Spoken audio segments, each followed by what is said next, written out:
This is the Benefits Buzz Podcast, your weekly pulse on what's happening in the world of employee benefits.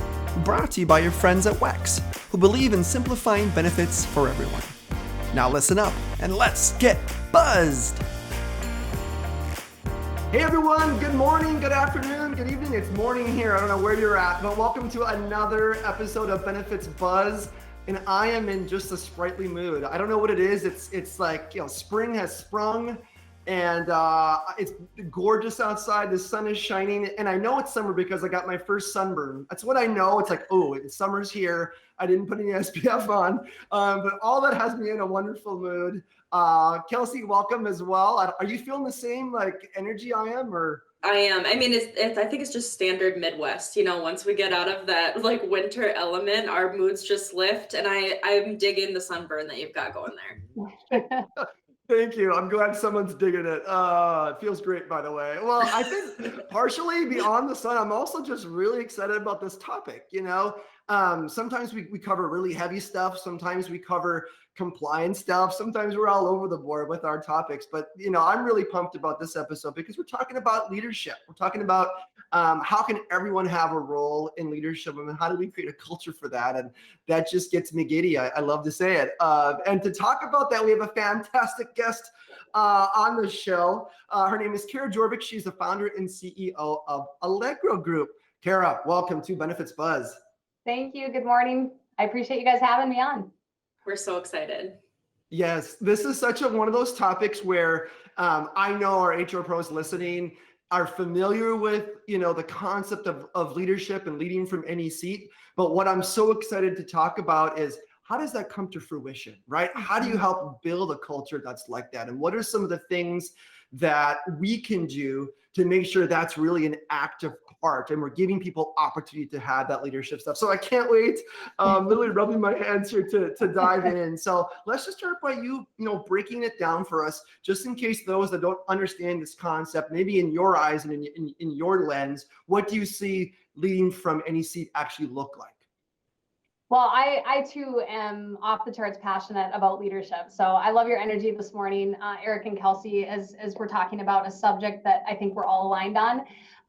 But I think we all have an opportunity to lead. And I think leading ourselves before we can be an effective leader for others is what's key. So at Allegro Group, we're really passionate about connecting personal mastery and personal growth in relation to our leadership development and path. And so I think it's an exciting opportunity to think about how culture and people can transform through the opportunity of being able to lead from wherever you're at. But I think we can all lead. We can lead ourselves. We can lead at home. We can lead within the community. We can lead within our business organizations. Oftentimes, it's how we view or think about leadership. But again, I always bring it back to we need to lead ourselves before we can be effective for others. I love that. It's funny that you bring that up because I was just in a leadership class last week with WEX, and it was called Self-Leadership. And we talked all about how you lead yourself. And one of the things, throughout the course that we talked about, and I wrote it down on my whiteboard. So a leader is anyone who can give you direction and support that you need. So it doesn't matter where they fit in the organization, if they're above you, your colleague off to the side, or someone that reports to you, they can lead you as well. So, or you can lead them. So I just thought that was so interesting. So why are you so passionate about this? What got you started in this journey, this path? I think I've always been passionate about leadership. I mean, I went back to my hometown yesterday and was speaking to a group of high school kids. And when I was 16, 17, 18 years old, I don't know that I was articulating some of what I do today. I wasn't aware of being passionate about leadership. But I think, someone had asked me yesterday too, why you're passionate about leadership or what has leadership taught you. And I think I've worked for some incredible leaders, but I've also worked for some leaders that aren't so incredible. And so I think leadership is the success or the demise of all. And I think that, that's probably where it all comes from. But I think leadership defines and shapes culture. And so there's just, an ongoing opportunity to become better and to continuous improve on how we lead self and others. So yeah, I could talk on leadership all day, but I know we want to stick to your time. We want to talk about leadership all day too. So let's talk about, let's talk about a couple of things. One, I know there has to be this idea of lead from any seat. What is in your eyes, what are some of those leadership qualities, right? What are those things that you just naturally gravitate to those people? So I think the one thing is what should we be looking for in leaders so that we can elevate those leaders? I think one, if I'm an HR professional, I'm looking at the people that make up my team or make up my business. What should I be identifying? And two, how do we, as individuals, I want to be a leader as well, right? And so maybe talking about what are some of those key leadership qualities. And then second of all, this has to be beneficial for a business, right? Maybe I'm certain when I know, because I've been part of organizations where this philosophy isn't necessarily happening, right? So what are some of the benefits that you've seen of a company that has adopted this type of philosophy?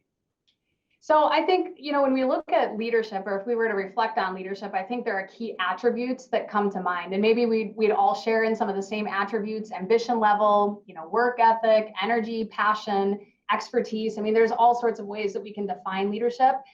And I think, in my experience in the last 20 years of working with businesses on developing leadership, oftentimes when we start in our careers, we develop subject matter expertise, industry experience, technical experience, and then we advance into leadership roles. And it's hard because we don't always have intentional plans or even language to talk about actual leadership competencies.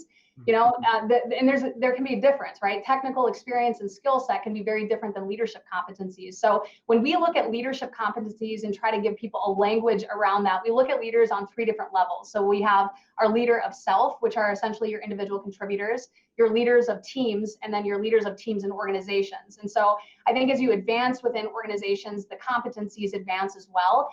But do we have a language to be able to speak with clarity on what competencies I should have or I should be working on and toward? I think that can be a challenge, to not only have the clarity, but again, the language, right? If you're a strategic leader and you're driving business strategy, what are the competencies or the strengths? So I look at leaders and I think that we have these inherent characteristics and kind of this foundation and these attributes, which are truly differentiators for people and leaders. But then as we advance and we want to level up our leadership, I think the leaders that I work with and that I admire and have studied with over the years, they're very intentional about muscle building, developing competencies to help scale their leadership, to help scale their teams, and to help impact business just overall on strategy, performance, profitability. That's great. And then I did hit you with a double, with a two-pronged question. The follow-up was, and I love that competency building, right? Was what are the benefits, right? So if you're paying really good attention and you're giving the opportunity for that leadership in any seat, in any role, and giving them the ability to shine and to lead, what are the benefits, right? Like what are the, what did the organization gain by doing something like that? Well, I think especially next generation of leaders, I think the motivations and the things that we value are shifting or maybe evolving some. We want to make an impact. We want to make a difference. We want to contribute. We want to be heard. And so I think, leading from any seat or that culture allows people that opportunity. I think the benefit is how you feel about your work. We're very focused, or kind of the core of our work at Allegro Group has to do with advancing or helping people level up their skill, engaging. When you look at engagement scores, specifically through COVID, a lot of businesses we heard surveyed and engagement scores were at an all-time high. But as Zoom fatigue or technology fatigue kind of continues to set in, as we're trying to navigate kind of this new business and culture, and our teams are looking different. I mean, we're leading from any seat, but we're not under the same roof necessarily, or maybe we're still at home. And so I think there's a lot of challenges, but I think there's a lot of opportunities within all of this. But I think a lot of it is, how do we feel about our work? Are we passionate? Are we engaged? And the third piece is reaching our full potential. And I think that this is an opportunity, or this type of culture gives people an opportunity to reach their best version of self. So if leading from any seat can make a positive impact on advancement, engagement, and just reaching best version of self, I think that's incredibly exciting. That's so true. I mean, I just think about, what makes me most motivated to come to work every day and be my best self and do my best for the company. And it's exactly all of the things that you just talked about, being heard and realizing that there's opportunities to contribute and make a difference, and help the business propel forward, help the team propel forward. So I love all of the things that you covered when it comes to the benefits that the business and the individual contributor too realize when they have this culture. But I'm curious, for maybe companies that don't necessarily have this culture right now, what are the hurdles or obstacles that you've seen where maybe there's a certain leader on the team who isn't on board or doesn't think that this type of culture is beneficial? They want, you're a leader, that means you lead down and that's it.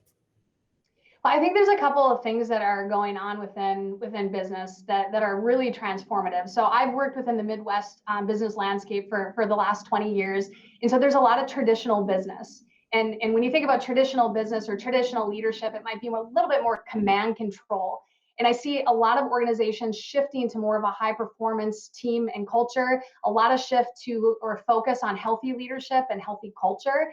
And so I think you kind of go where that shift and transformation is from traditional command control into more of a collaborative type state, and not, well, it's a change. It's a big change in culture and how we kind of live and lead within the organization. And so I think having clarity on what the intention is, that's a big piece of it, and being intentional around it and having a plan. But anytime that you're shifting or changing something, it's just having an awareness of that dynamic, that change dynamic, but really being intentional. So knowing that shift or that transformation in the organization needs to happen, and you're really passionate about it, and you want to make sure that it does become alive and not just like a plan on paper. I think it's really being intentional about the change, because it's different, and different is hard. I want to dig in a little bit deeper on that, because I think I totally agree with you, and I think making sure that there's clarity and making sure it's more than just a piece of paper, because you hear that a lot. Well, it says in our employee handbook that we have this culture, but how do you actually make that happen? So how do you see this actually come into fruition within companies? Does it start at the top? Does it start at the CEO level? Is it HR leaders that need to start socializing it across? Like, where does it typically start from, and how do you see people taking action steps to get it going? Yeah, and we see probably now more so than ever before, more clients, more of our business clients that they want to be a lot more strategic about their internal development plans. And so absolutely it starts at the top. And sometimes that sounds cliche, but it's absolutely true that all leadership development and culture and values and that alignment really starts with the CEO and the C-suite. And hopefully if there's intention and alignment there, that it will cascade throughout the organization. But I think, this type of culture, I think there's great intention behind all of it that we have. I think self-awareness. I think leaders being more self-aware, that's one of the biggest competencies that we focus on right now. Is we want people, especially if we're going to drive this type of culture or build upon this type of culture, we want our leaders to be more self-aware. And I think there's some power in personal and professional development in the intersection between the two, that if I'm more self-aware, then I can be more intentional about how I show up, and I can also understand how I'm perceived as a leader. And I think that's huge from an employee ownership side. On the business side, it's having clarity on what you expect from your people. And I think oftentimes we look to HR to create career pathing and development plans, and gosh, it's hard. It's hard to do that for an organization. So if we can meet in the middle and have leaders take some ownership of their development, but then have leaders that are being more intentional with plans, and even if it's not a big career pathing strategy, just being more intentional about coaching, development, feedback, and providing that on a consistent basis. I think people are craving that right now. Where am I doing well? But what from a constructive feedback standpoint, what could I be doing better? But teaching people how to do that, I mean, that is a skill set in itself. That is a competency in itself, is crucial conversations, right? And giving feedback. I think it's strategy. It's a twofold. It's ownership, both with the team member, but then also the supervisor, manager, or leader. Yeah, but the funny thing is, you literally just said two words in your response. One was self-awareness, which is an episode that we've done, and that was crucial conversations, which is an episode we just did. So we're, at least it's validating for us that we're hitting the right things, and they're all part of creating that culture, right? Now, I mean, I know that lead from any seat can sometimes feel like very buzzworthy, right? Like, yeah, this is the culture we want. And you talked about how important it is to do that leadership down. What if someone's listening right now and they're like, I love this concept, but I don't have a leadership that's like that. Is there a way that you can create this culture with a bit of a groundswell or a grassroots or a leading up scenario? Or how do you engage in that conversation with a leadership team to say, you know what, we need to make sure that our employees can feel more empowered and to be leadership, to feel like leaders and to make decisions that are best in their positions and given the freedom to do so. Do you have any suggestions for those who might be in a bit more of a sticky situation like that?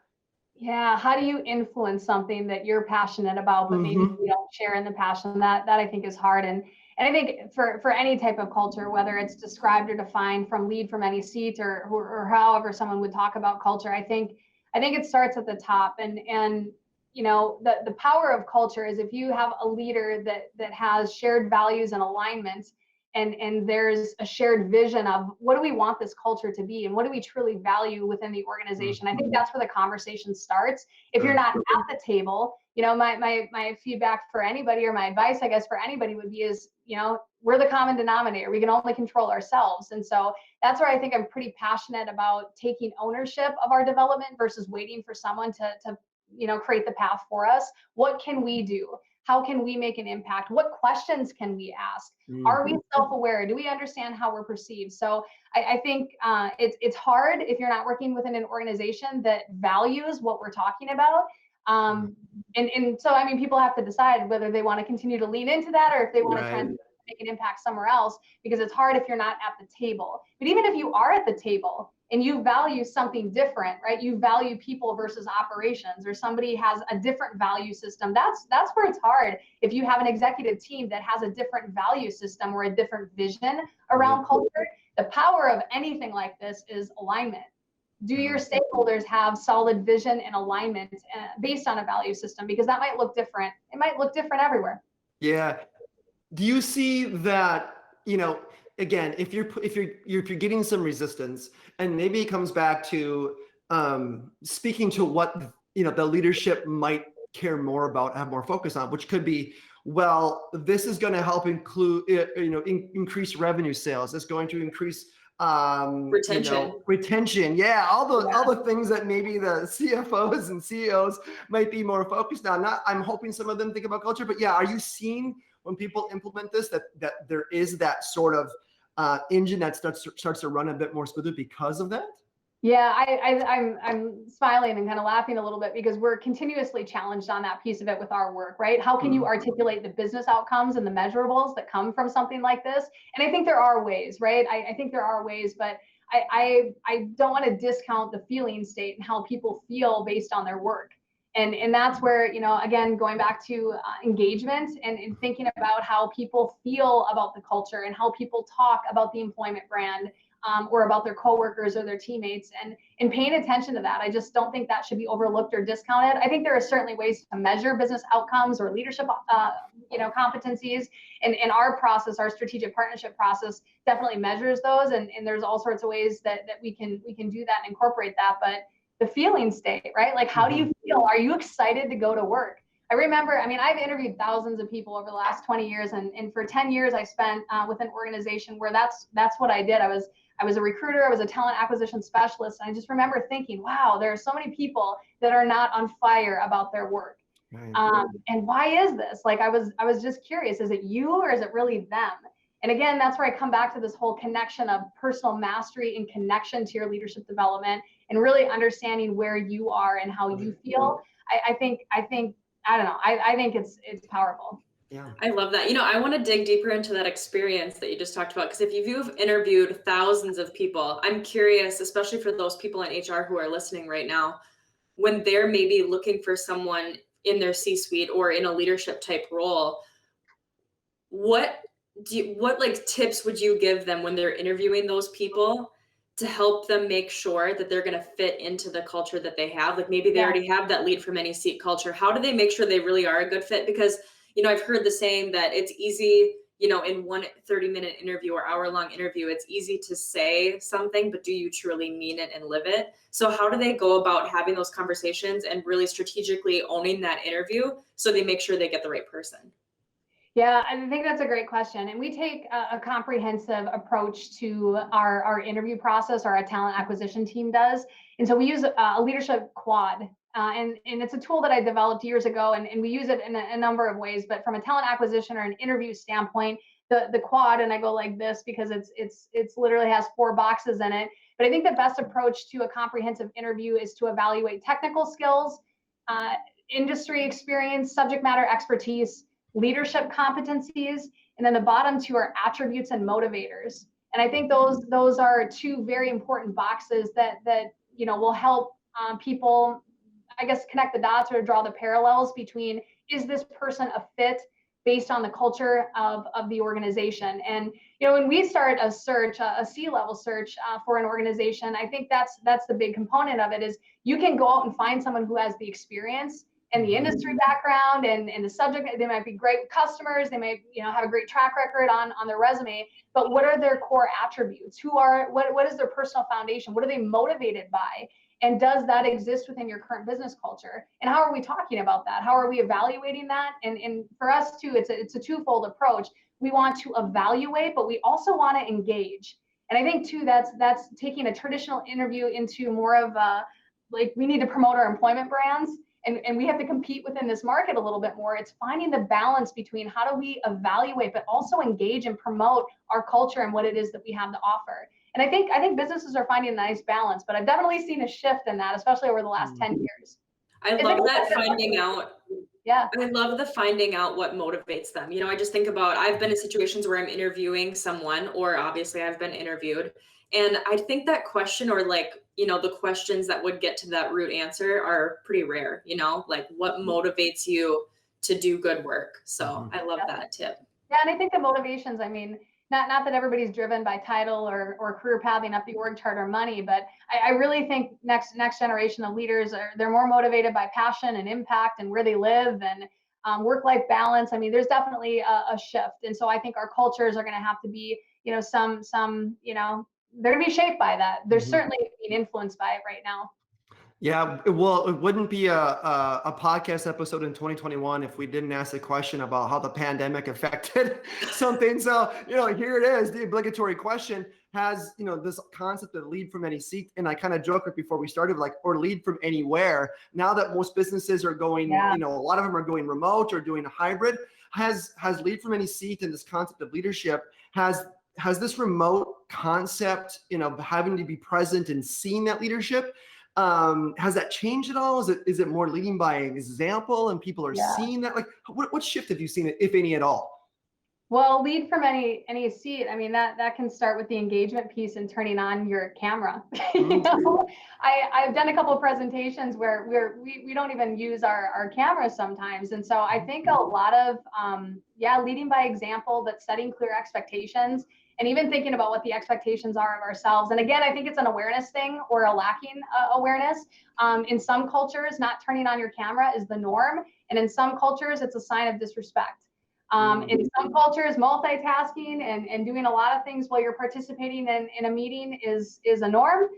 In some cultures, it's a sign of disrespect. So I think based on the digital world that we're living in, and the fact that we have these hybrid environments and will continue to lead and operate that way, and that wasn't, that isn't necessarily new. A lot of businesses ran that way before, but I mean, there's more maybe doing it now than there were in the past. And I think a lot of that hybrid environment will definitely stick for people. So I think it's becoming really clear about your expectations and what you value.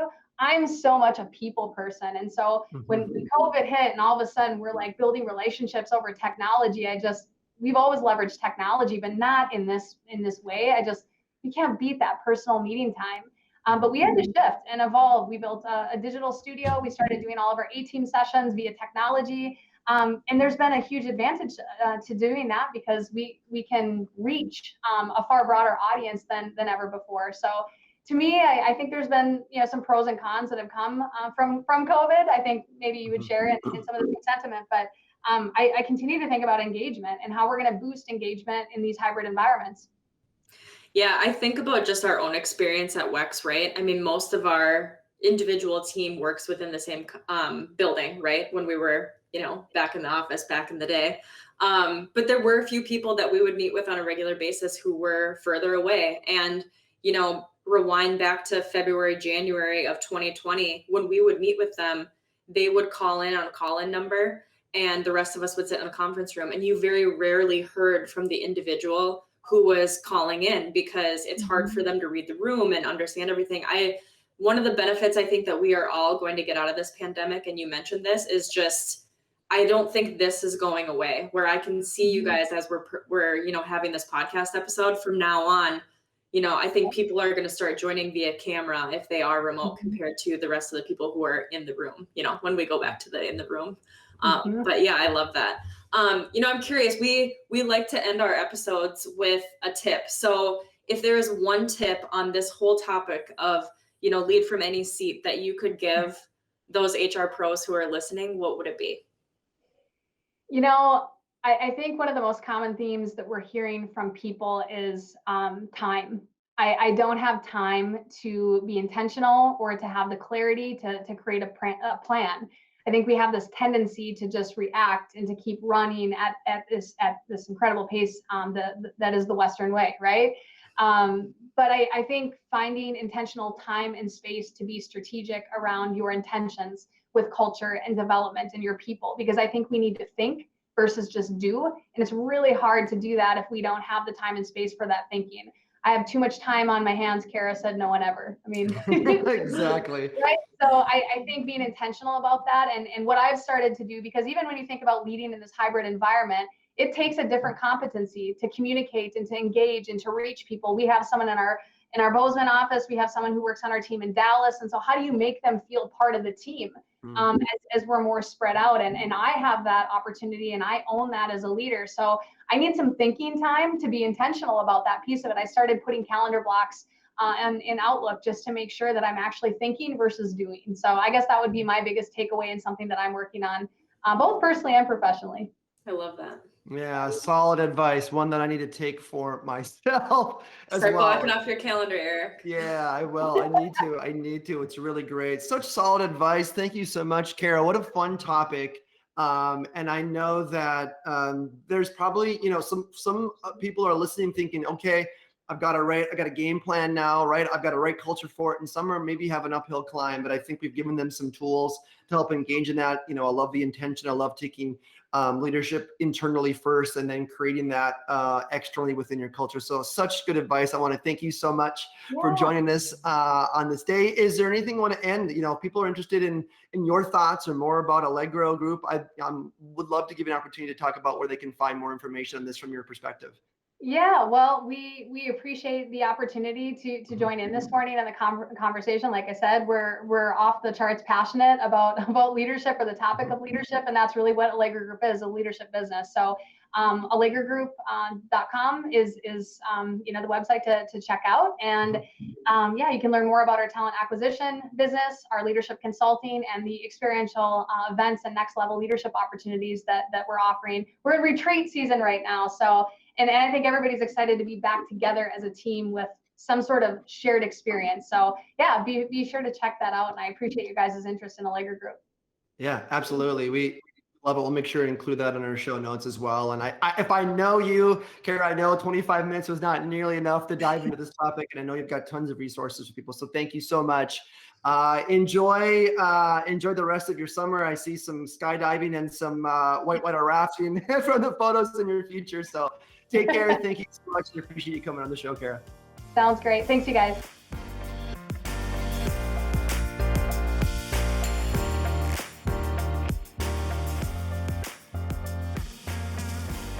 WEX is in the business of simplifying benefits for everyone.